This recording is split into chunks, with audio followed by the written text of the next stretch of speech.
Bonjour à tous, I'm Alfonso Bertillon, or they often call me as the father of criminal identification. So I was born on April 22, 1853 at Paris, France, and I died on February 13, 1914 at the age of 60. I died because of my old age, so it's a natural death. I was a French citizen, and I'm also a French police officer, a criminologist, and a forensic pioneer. My parents are Louis Alphonse Bertillon and Marie Zou Bertillon. So my father was a medical doctor and an accomplished statistician. He co-founded the School of Anthropology in the French capital, where he worked as a professor.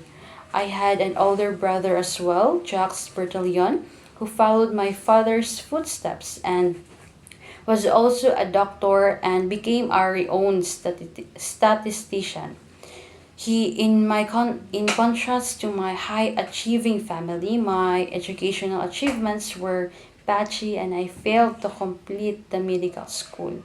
So that's why my father procured me in a position of Prefecture de Police in Paris, a unit of the French Ministry of the Interior. I worked there as a record clerk. My job was to copy the details of known criminals into index cards. And at that time, I've observed that the criminal records were disorganized. Identification relied only on names and physical descriptions, and many repeat offenders use fake names. And those police had no reliable system to identify recidivists or repeat criminals. So that's why this problem inspired me to develop a scientific method for identifying criminals because I believed and realized that I can do far better. As part of my work, I standardized the mugshot format. Before my system, criminal photographs were not consistent.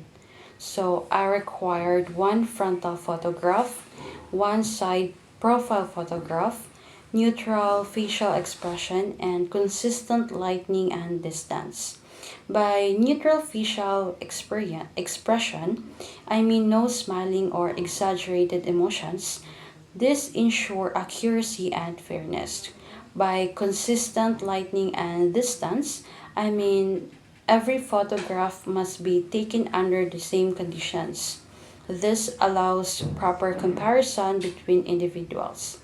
I also developed metric photography. Metric photography is a method where crime scene photographs included measurement scales to ensure accuracy. In simple terms, I made sure that crime scene photos had rulers or measurement guides visible in the image. This allowed investigators to measure distances and object sizes directly from the photograph. And this improved crime scene documentation, evidence analysis, and court presentations. And because of this system, photography became more scientific and reliable in criminal investigation. Aside from measurements, I created the portrait parlor, which means speaking portrait in French.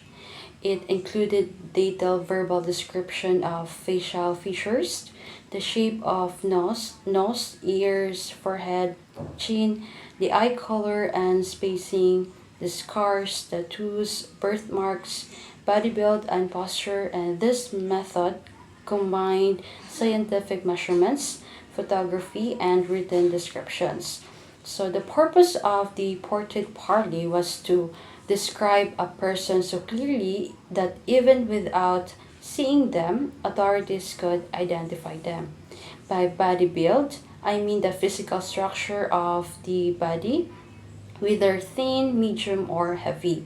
By posture, I mean how a person stands or carries themselves. So this made criminal records more organized and systematic than ever before. So, in addition to photography, I also introduced the anthropometry. And anthropometry is the measurement of the human body. I believe that certain body measurements of adults does not change significantly over time.